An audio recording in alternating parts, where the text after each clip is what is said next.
변하지 않은 주일입니다. 15년 동안 우리 교회를 지켜주신 하나님의 사랑 은혜를 생각하면 그저 감사할 것밖에 없습니다. 그동안 신앙생활하면서 참 많은 일들을 겪어왔습니다. 하지만 믿음으로 굳게 서 있는 성도들과 함께 기도와 간구로 하나님의 도우심을 구하고 또 이런저런 고비를 넘으면서 교회는 든든하게 서갈 수 있었습니다. 얼마나 감사한지요. 언제나 하나님 아버지께 감사드리고, 그리고 그동안 교회를 위해서 몸과 마음을 다해 기도하고 섬겨주신 성도님들께 진심으로 감사드립니다.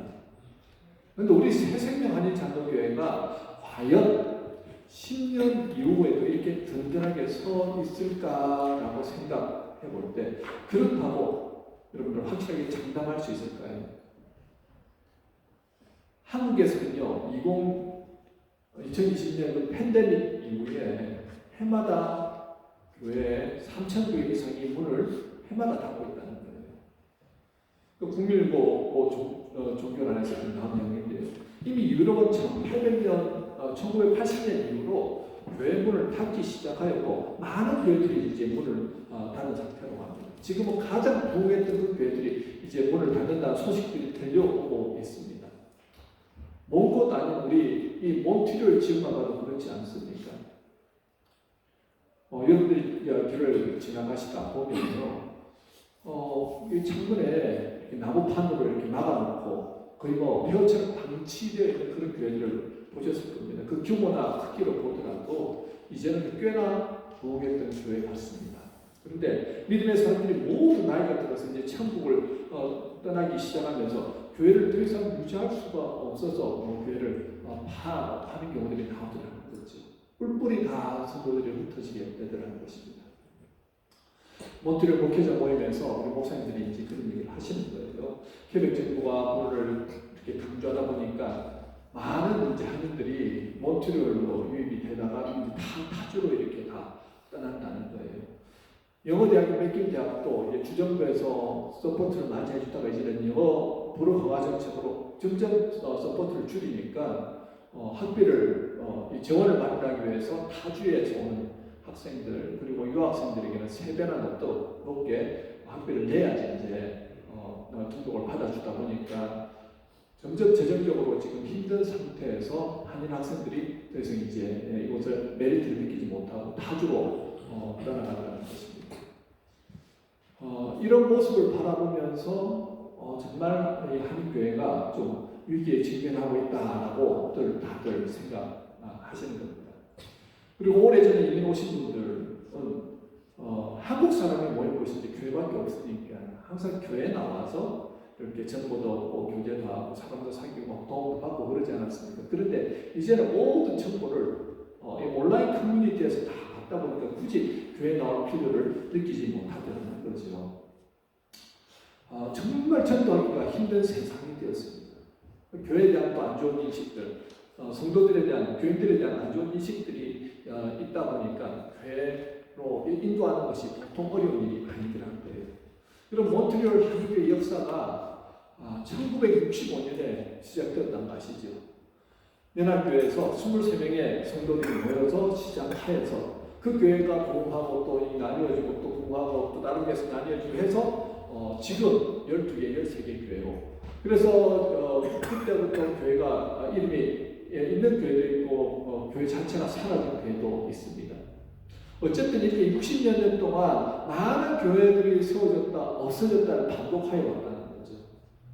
지금도 거의 50여 명 이하로를 유지하면서 있는 교회가 지금 모듈 한인교회 중에서 절반 정도를 차지하고 있는 상태입니다.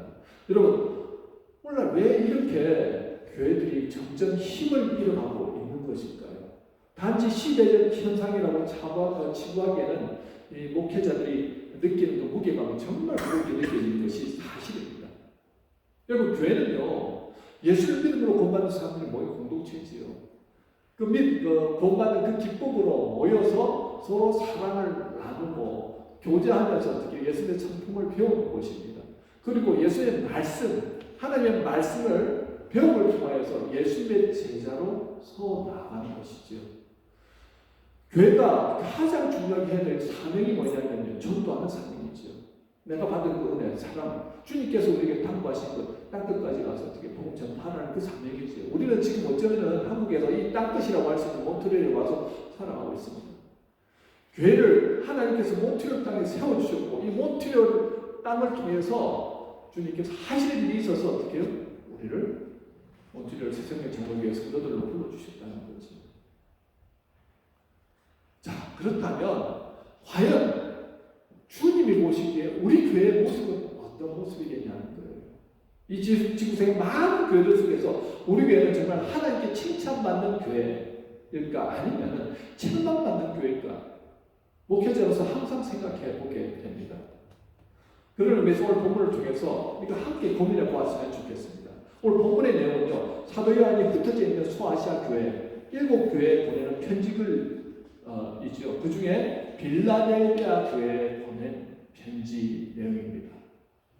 7교회 중에 책망받은 교회도 있고요, 책망과 칭찬을 동시에 받는 교회도 있고요, 칭찬만 받은 교회가 있습니다. 그런데 오늘 본문의 빌라델비아 교회와 그리고 서머나 교회는 칭찬만 받은 교회들이라는 거예요.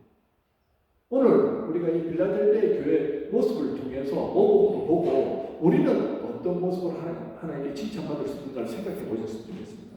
첫 번째, 빌라델비아 교회는 어떻게 하나님으로부터 칭찬을 받았는가? 첫 번째, 작은 능력으로 주님의 말을 지키기 때문에 칭찬을 들었습니다. 8절입니다. 우리 함께 읽도록하겠습니다. 시작. 볼지어다 내가 내 앞에 있는 문을 뚫었을 때 능히 닫을 사람이 없습니다. 내가 내 행위를 아노니 네가 작은 능력을 가지고서도 내 말을 지키며 내 이름을 배반하지 아니하였구나. 빌라델비아 교회는요, 계시록에 나오는 7교회 중에서 사이즈가 가장 작았고 그리고 창립도 가장 나중에 늦게 하였고요. 그리고 성도 구성원들도 대부분 가난한 성도들이었습니다. 라오디게아 교회는 굉장히 부유한 사람들이 많았죠. 이 교회 커뮤니티도 그 구성원들이 누구냐에 따라서 이게 부유한 교회가 될 수도 있고 또 가난한 교회가 될 수도 있죠. 지금 오늘 빌라델비아 교회가 굉장히 가난한 교회였다는 겁니다. 지금으로 말하면요, 재정도 부족하고 성도수 몇 사람 안 되고 그리고 정말 누가 봐도 보잘것없는 그런 작은 교회였다는 거죠. 자, 이 주님이 말씀하신 이 작은 능력은 정말 미약한 능력, 없는 것이나 다를 바 없는 능력을 의미합니다. 내세울 것 없는 거라는 거예요. 그런데 7절에서 보면요, 열면 닫을 사람이 없고 닫으면 열 사람이 없는 강력한 능력으로 주님은 그 앞에 열린 문을 주셨다고 말합니다. 그 앞에 보니까 바로 빌라델비아 교회를 말하죠. 무슨 말입니까? 주님이 지금 빌라델비아 교회를 향해서 복음 전파의 문을 활짝 열어놓으셨다는 거예요. 한마디로 말하면 주님의 함께 하심을 통해서 그 복음이 빌라델비아 교회를 통해서 역사하심을 통해 퍼지게 하시도록 그 열린 문을 열어놓으셨다는 거예요. 그 이유가 네가 작은 능력을 가지고서도 내 말을 지켰다 하는 것입니다. 한마디로 사회적, 경제적인 능력이 적은 가운데서도 주님의 말씀을 지켜나간다는 거예요. 자, 우리는 겉으로 드러난 모습을 바라보면서 그 교회를 좋은 교회라고 얘기할 때가 참 많지 않습니까? 저도 한국에 있을 때요, 대형교회를 다녔습니다. 이름만 되면 알만한 아주 대형교회를 다녔습니다. 그 교회 청년부 그룹장으로 열심히 섬겼고요. 그리고 교회 안에 이런저런 성경 프로그램이 많았기 때문에 지화 선택에서 들으면서 많은 훈련도 받았습니다. 그래서 저는 나름 믿음이 좋은 사람이라고 생각했습니다. 그리고 만 28살에 결혼하고 아내와 함께 에드먼튼이라는 곳에 이민 와서 교회를 섬겼는데 이곳에 와서 보니까 교회 시스템이나 그리고 예배 스타일이나 목사님 말씀이나 이런 저런 모습이 한국에 비해서 너무 열악한 거예요. 그런데도 불구하고 나는 열심히 생겼습니다. 그런데 시간이 지나면 지날수록 교회가 점점 더 힘들어지는 겁니다. 나름 저는 선교사로 왔다는 마음으로 열심히 섬겼거든요. 믿음이 있다고 생각했고 열정도 있었고 열심히 섬겼는데도 점점 열정도 줄어들고 교회 생활에서 전혀 은혜나 기쁨을 경험할 수 없었습니다. 그러면서 믿음이 바닥을 치고 있는 저를 발견하였습니다. 저는 좋은 가운데 있을 때는요, 믿음이 좋은 줄 알았습니다. 그런데 정말 힘들고 열악한 환경 가운데 들어오니까 내 믿음 수준을 정확하게 볼 수 있었다는 거예요. 아, 내 믿음 수준이 이 정도였구나. 여러분, 그런 면에서 우리의 신앙의 본 모습은 부모, 형제를 떠나서 언어도 잘 소통이 안 되는 이 외국에 나와서 살아갈 때 온전히 드러나는 것 같아요. 왜냐하면 한국은요, 교회에 많은 프로그램들이 있고 분위기들이 있지 않습니까? 나오라고 하면 나가야 돼요. 한국에 있는 권사님들, 새벽 기도부터 점심에 오후에 권사의 모임부터 저녁에 수요 예배 안내부터 해가지고 대교회에서 얼마나 바쁘게 권사 생활하는지 제가 깜짝 듣고 깜짝 놀랐습니다. 사생활이 있기도 그렇게 사생활이 없다는 거예요. 그런데도 계속 참여하다 보니까 은혜 받고 또 그렇게 그게 분위기예요. 안 하면 안 되는 듯한 그런 분위기. 믿음이 있는 것 같죠. 근데 그런 분들이 정말 힘든 이민생활 가운데 와서 딱 있어 보니까 금방 드러나죠. 진면목이. 왜 그렇습니까? 분위기가 이끌어가는 걸 따라가는데 믿음이 좋은 줄 알았는데 그 분위기가 없이 자기가 선교사처럼 자기 신앙을 지키며 살아가려고 하니까 그때 내 믿음의 실력이 이 정도밖에 안 되는구나 하는 것을 깨닫게 되는 거지.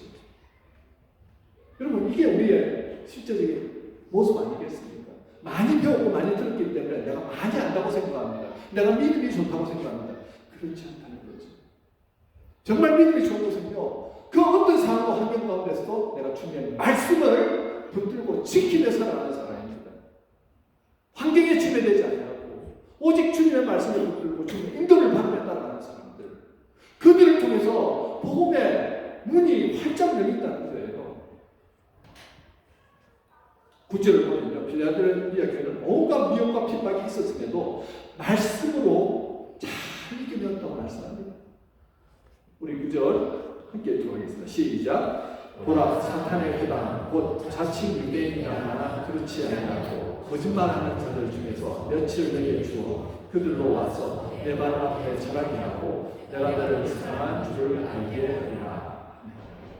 자, 유대인들 중에서 교회에 들어온 분들이 있지요. 그들의 특징이 뭡니까? 나는 유대인인데, 그리고 율법을 지켜야 하고 할례를 받아야 하고, 할례당도 이런 사람들이 교회에 들어왔는데, 이 이방인들, 헬라인들 입장에서는 믿음으로 구원을 받는 거지 하면서 이제 그런데 여러 가지 문제가 일어났다는 거예요. 유대인 신자들이 파당을 만들어서 기득권을 주장하고 사사건건 트집을 잡는 교회, 그런 내부적인 문제가 이 교회에 있었다는 거예요. 특히 하나님을 믿는 유대인들, 하나님을 안 믿는 사람이 아니고 하나님을 믿는 사람들 중에서 그런 유대인들이 나타나는 것입니다. 여러분, 꼭 기억하셔야 할 것이요, 우리가 믿음으로 살아가려고 하면 그렇게 할수록 악한 사탄은 더 강력하게 공격해 온다는 거죠. 함께 했던 성도들 관계 안에서 문제가 생기게 만들더라는 것입니다. 교회가 어려움을 겪을 때 외부적인 문제보다도 내부적인 문제가 훨씬 더 크다는 사실을 기억하시기 바랍니다. 주기철 목사님을 가장 괴롭혔던 것이, 여러분들은 일본 사람들, 일본 경찰이라고 생각하죠. 아니요. 바로 동료 목사님들이었습니다. 주기철 목사님의 노모와 가족들을 음동설안에 사태 바꾸고 쫓아낸 사람들이 동료 목사님들하고 그리고 노예 장로님들이었다는 거예요. 그들은 감옥에 찾아가서도 주기철 목사님에게 네가 뭐가 그래 잘났다고 그렇게 고집을 부리느냐 하면서 신앙의 절개를 지키는 그 주기철 목사님을 괴롭혔다는 거예요.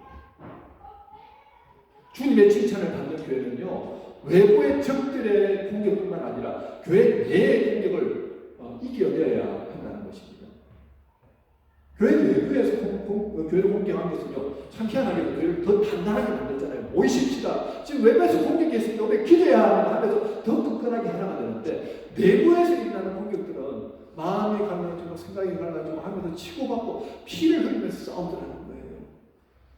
그러면서 교회 온전히 다 떨어지게 만들고 하나님을 떠나가게 만들더라는 것입니다. 그런데 그 이면에 누가 있다고요? 악한 사탄이 있다는 거예요. 우리가 교회 조금만 혼란이 일어나려고 할 때는 여러분, 성령께서 우리의 마음을 그렇게 갈라놓지 않는다는 거예요. 항상 악한 것들이 마음과 생각을 갈라놓는다는 것입니다. 근데 누가 승리하느냐고 승리한다는 거예요. 주님 말씀 가운데서 답을 얻는 사람이 승리한다는 것입니다. 9절 후반부에 나오죠. 거짓말하는 자들 중에서 며칠 내게 주어 그들로 와서 내 발 앞에 절하게 하고 내가 너를 사랑한 줄을 알게 하리라. 놀라운 말씀이죠. 주님 안에서 답을 찾는 사람, 주님 가까이 하는 사람, 말씀 지키는 자에게 사탄이 아무리 와서 들고 시험하고 넘어뜨리려고 해도 결국은 누가 이기게 된다고요? 누가 사탄을 이기게 된다고요? 그 말씀 이기는 자들. 그들이 와가지고 어떻게 합니까? 절을 하고 말씀 이기는 자들에게 절하고 주님이 사랑하시는 사람이라는 것을 깨닫게 하시더라는 거죠. 여러분 교회 안에서 혼란이라고 어려움이 있을 때 우리는 사람 가까이 하기보다 주님 말씀 안에서 답을 찾으셔야 돼요. 말씀이 인도하시는 대로, 말씀이 주관하시는 대로 그것을 따라갈 때 승리할 수 있다는 것입니다. 두 번째, 칭찬. 어떤 면에서 칭찬했냐면요. 그들이 인내하였기 때문에 칭찬하였다고 말씀합니다. 10절입니다. 한 개를 들어가겠습니다. 시작. 네가 나의 인내의 말씀을 지켰은즉 이런 장차 온 세상에 관하여 땅을 변화한 자들을 지켜하리라. 네. 자, 네가 나의 인내의 말씀을 지켰은즉이라고 합니다. 인내의 말씀이라고 나오는데요. 세 번째 성경에는 인내하라는 내 말을 지켰으니라고 번역하고 있고 공동번역 성경에서는 참고 견디라는 내 명령을 너는 잘 지켰다라고 말합니다. 이걸 종합해보면 고난과 핍박 가운데서 끝까지 인내하라는 주님 말씀을 지켰다는 거예요. 말씀을 지켰다는 게 뭐예요? 어떤 말씀이요? 너 지금은 참고 인내해야 돼. 인내해라는 그 말씀을 붙들고 끝까지 믿고 지켰다는 것입니다. 당시 소아시아는요, 로마 통치를 받던 식민지였습니다. 당시 로마도 식민지 백성에게 황제 숭배를 강조했습니다. 자, 계시록을 기록할 당시 로마에는요, 제11대 황제 도미티안 황제가 있었거든요. 근데 그 사람은 황제 숭배를 강조했습니다. 그런데 거부하면 잔혹한 박해가 오는 거예요. 그냥 박해가 왕따를 시키는 정도가 아니고요. 사람을 잡아서 때리는 것을 기본이고 감옥에 가두든지 그래도 말을 듣지 않으면 결국은 십자가형을 잔다든지 하형을 시킨다든지 그랬다는 거예요. 그때 많은 크리스천들이 배교하였다는 것입니다. 주님을 떠났다는 거예요. 근데 이제 주후 155년 선만화교회 감독이었던 폴리캅이 화영대에서 한 말이 지금도 많은 이들의 큰 울림을 주지 않습니까? 뭐라고 했습니까? 예수를 부인하면은 살려주겠다. 그러니까 폴리캅이 내가 예수를 믿어서 86년 동안 한 번도 주님이 나를 배신한 적이 없는데 나는 주님 배신 못한다 하고 화영장에 그대로 한 주의 죄로 사라지더라는 거죠. 그때 함께 12명이 화형을 당했는데 그 중에 10명이 본문의 빌라델비아 교회의 교인이었다는 것입니다. 빌라델비아 교회는요, 작은 교회였지만 끝까지 주님의 이름을 배신하지 않고 인내하라는 그 말씀을 지킨 교회였다는 거예요. 8절에서 또 말씀하죠. 내 이름을 배반하지 않으였도다. 주님이 기억하신다는 거예요. 뭐라고요? 주님이 우리의 행위를 기억하십니다. 그렇다면 여러분, 인내하기 위해서 필요한 것이 있죠. 무엇일까요? 주님이 항상 나와 함께 하신다는 믿음입니다. 여러분, 우리가 신앙생활을 하다 보면 정말 주님이 함께 하실까 하는 의심이 생기지 않습니까? 왜냐하면 하나님은요, 우리 눈에 보이시지 않기 때문에 우리가 간절하게 기도하고 원했는데 아무런 일이 일어나지 않고 막 상황은 더 열악해지고 답답해지고 이럴 때 정말 주님이 살아계실까 하는 생각을 많이 하게 됩니다. 이렇게 눈에 보이지 않는 하나님을 마치 눈을 보는 것처럼 살 수 있는 유일한 방법이 어디 있다고요? 하나님 말씀에 있다는 거예요. 그래서 하나님 말씀을 기준으로 삼고 하나님 말씀을 그대로 믿고 하나님 말씀대로 순종하면 따라갈 때 어떻게 해요? 인내할 수 있는 힘도 생기더라는 거죠.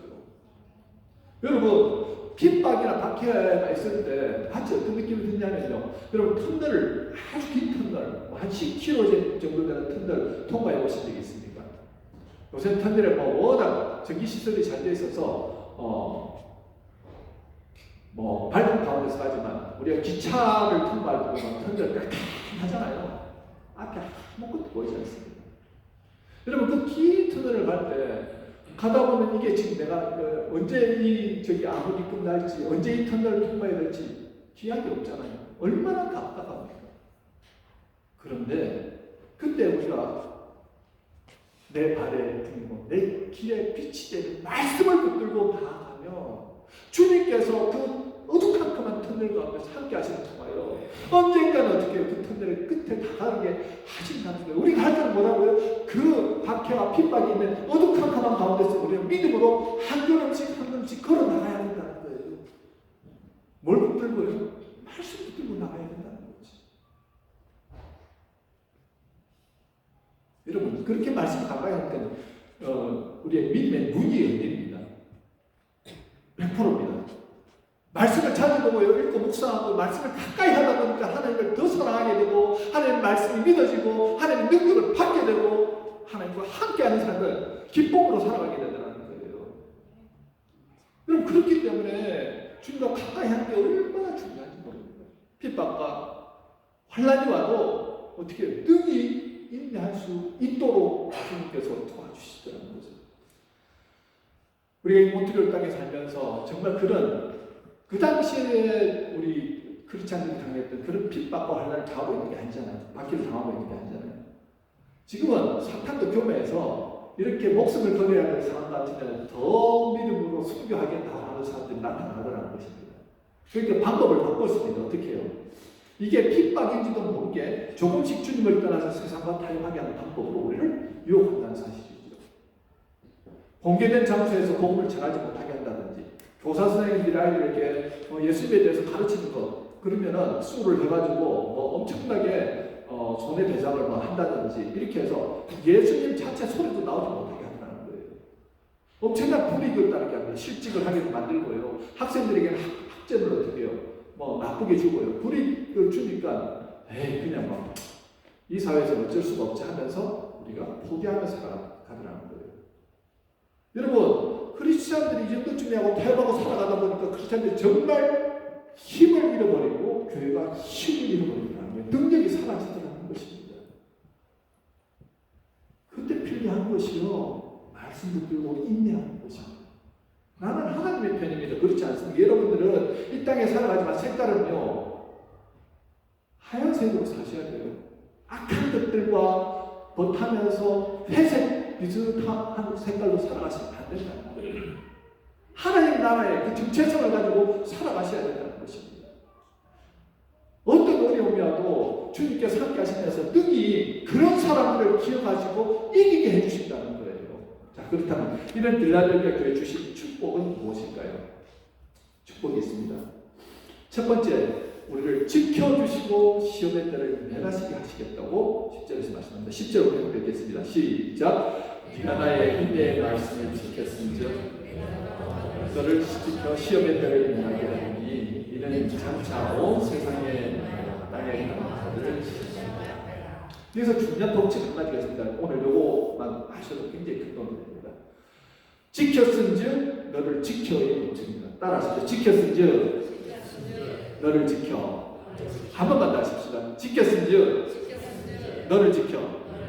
자, 내가 하나님의 말씀을 말씀으로 알고 그 말씀을 지키려 노력한다고 그렇게 몸부림치면요, 그 몸부림을 하나님이 귀하게 보시고 어떻게 하신다고요? 그것을 감당할 힘을 주신다는 거예요. 그것이 내가 말씀을 지켰더니 주님께서 나를 지켜주시는 복으로 돌아오더라는 것입니다. 신사참배 강론 끝까지 굴하지 않고 순교하신 주기철 목사님 마지막 설교에 이런 내용이 있습니다. 처음에는 우리가 십자가를 지지만 나중에는 주님의 십자가가 우리를 지어줍니다. 아멘. 맞죠? 나는 내가 십자가를 지면서 힘들게 가는 줄 알았는데 아니더라는 거예요. 주님의 십자가 나를 얻고 이렇게 가고 있는 모습을 경험하게 되더라는 거죠. 주님의 말씀을 사수하려고 몸부림칠 때 주님의 십자가를 통하여서 공급해 주시는 능력을 반드시 맛보게 된다는 것입니다. 이것이 지켰을 때 지켜주시는 은혜라는 거예요. 여러분, 환난이 오면요, 우리는 환난을 피할 수 없습니다. 그리스도인들도 환난에 대한 환난을 다 겪게 됩니다. 하지만 주님께서는 인내하면서 말씀을 지키고 하나님을 가까이 하면서 믿음으로 살아간 자들에게 환난 가운데서 어떻게 하시겠다고요? 능히 이기게 해주시겠다고 말씀하시는 거예요. 시편 23편의 4절 말씀이 지금도 우리 마음 가슴 깊은 곳에 자리 잡고 있지 않습니까? 우리 다 같이 읽도록 하겠습니다. 시작. 내가 사망의 골짜기를 다닐지라도 해를 두려워하지 않을 것은 주께서 나와 함께 하시니라. 주의 지팡이와 막대기가 나를 안위하시나이다. 아멘. 우리 하나님이 정말 하나님만 주님의 말씀을 내가 지키고 따라하는 그 사람을 기억하신다는 거예요. 그리고 내가 환난할 때 어떻게 피할 길도 주시지만 어떻게 환난 가운데서 이길 힘도 주시는 하나님이시라는 거예요. 아멘. 두 번째는요, 하나님 성전의 기둥이 되게 하고 그 위에 하나님의 이름과 새 예루살렘의 이름과 나의 새 이름을 기록하시겠다라고 말씀합니다. 우리 12절입니다. 시작. 이기는 자는 내 하나님 성전의 기둥이 되게 하리니 그가 결코 다시 나가지 아니하리라. 내가 하나님의 이름과 하나님의 성 곧 하늘에서 내 하나님께로부터 내려오는 새 예루살렘의 이름과 나의 이름을 위에 기록하리라. 아멘. 여러분, 이제 이기는 자는 끝까지 믿음으로 주님을 가까이 하며 주님의 말씀을 지키며 주님과 동행하는 사람입니다. 끝까지 견디는 자가 이기는 자예요. 이기는 자는 그 당시 세상적인 가치관, 황제 숭배라는 무서운 가치관에 물들지 않고 끝끝내 나는 하나님의 사람으로서 견디는 사람, 믿음으로 살아간 사람, 믿음을 지켜낸 사람을 의미합니다. 지금 세상의 가치관이 홍수처럼 우리 내면을 이렇게 들어오고 있습니다. TV나 인터넷을 켜면요, 어김없이 세상의 가치관이 우리 내면을 공격해오더라는 거예요. 그런 세상에서 끝내 세상의 가치관에 물들지 않고 하나님 나라의 가치관을 붙잡고 나아가는 사람, 때때로 넘어지고 때때로 실족가 없다고 할지라도 세상 가치관과의 싸움을 포기하지 않는 사람, 그것이 하나님 말씀을 지키면서 이기는 삶이라는 거예요. 고집스럽게 나는 하나님 가치관 따르면서 살겠습니다. 지키면서 살아가는 삶이라는 거예요. 그런 삶을 사는 얘기 12절에서 내 하나님 성전의 기둥이 되게 하시겠다 말씀하죠. 하나님 성전의 기둥이 된다는 게 무슨 말씀입니까? 하나님 나라의 소중한 존재로 인도하시겠다는 거예요. 너는 나의 소중한 아들이야, 소중한 딸이야. 정말 하나님께서 인정하시는 사람이 된다는 것입니다. 사람들이 나를 어떻게 평가하든 하나님은 나를 존귀한 하나님 나라의 기둥 같은 존재로 만드시겠다는 거예요. 아멘. 그리고 그 이마에 하나님의 이름과 새 예루살렘 이름과 또 예수님의 새 이름을 새겨놓으시겠다 말씀하시죠. 여러분들, 내가 믿음으로 주님을 따라갔는데 주님께서 기억하시고 내 이마에는 탁 찍어주시는 거예요. 너는 내 사람이야, 하나님의 백성이야, 거룩한 하나님 나라의 백성이야, 그것뿐만 아니라 내 아들이야, 딸이야 하면서 탁 이름을 탁 찍어주신다는 것입니다. 여러분, 믿음으로 끝까지 인내하면서 있는 자가 결국 하나님 나라의 백성이라는 칭함을 받는다는 거죠. 우리는 아직까지 구원의 길을 가고 있습니다. 이미 우리는 예수를 믿음으로 구원받았습니다. 아직 이걸 말합니까? 아직 받지 않은 구원이죠. 언제 그 구원이? 그리고 우리는 계속해서 현재 구원을 이루어가는 과정 가운데 있습니다. 이것을 성화라고 합니다. 예수를 믿음으로 주님께서 우리의 성품 가운데서 예수 닮은 성품, 인격으로 만들어 가시고요. 그리고 우리를 통해서 이 땅 가운데서 예수님이 하셨던 그 일을 하시게 하더라는 겁니다. 그리고 어느 순간에는 그것이 이루어졌을 때 영화로운 몸으로 천국에 가게 된다는 것입니다. 그런데 우리의 인격과 성품, 예수님 닮고 성령의 열매를 맺는 성화를 이루게 되고 우리의 목숨이 다음에 천국에 이르게 되는 그 순간이 정말 영화로운 때 아닙니까? 그러니 이 땅에서 우리가 어떤 모습으로 서 있어야 하는가 참 중요하다는 것입니다. 본문 11절에 어떻게 하는 겁니까? 내가 속히 오리니 주님 오신다는 거예요. 네가 가진 것을 굳게 잡아. 우리가 가진 이 말씀을 끌고 주님을 동행하면서 끝까지 믿음으로 서나가는 그 모습으로서 굳게 잡아서 어떻게 해요? 네 멸류관을 빼앗지 못하게 하라. 멸류관인지 개털모자인지는 모르지만 우리가 믿음으로 정말 서나갈 때 그 멸류관이 보장이 된다는 것입니다. 여러분, 주님 오신 날이 멀지 않았습니다. 그러기에 우리가 깨어 우리의 믿음을 지켜야 한다는 거죠. 그럴 때 하나님의 사랑받는 자로 인정받고 시험의 때를 면하게 하시고 하시고 면류관을 지키게 하시고 하나님의 자녀로 백성으로 완전하게 인정해 주시겠다는 것입니다. 여러분 핍박이나 박해가 왔을 때 많은 크리스찬들이 믿음을 포기하고 예수를 떠났다는 사실을 꼭 기억하시기 바랍니다. 여러분들은 어떤 모습으로 서시겠습니까? 우리 새생명 한일 장로교회는 10년 후에 어떤 모습으로 서 있으시면 좋겠습니까? 바로 여러분 한 분 한 분이 작은 능력이지만 하나님 말씀 붙들고 추구하면서 주님과 동행하면서 인내하면서 믿음으로 서 나아갈 때 하나님 예수 그리스도가 기대하시고 예수 그리스도가 인정하시는 바로 그 믿음의 사람이 되셔서 10년 후에도 더 이보다 더 부흥되고 더 성령 충만하고 은혜로 충만한 교회가 되어 있기를 주님의 이름으로 축원합니다. 아멘. 함께 기도하도록 하겠습니다.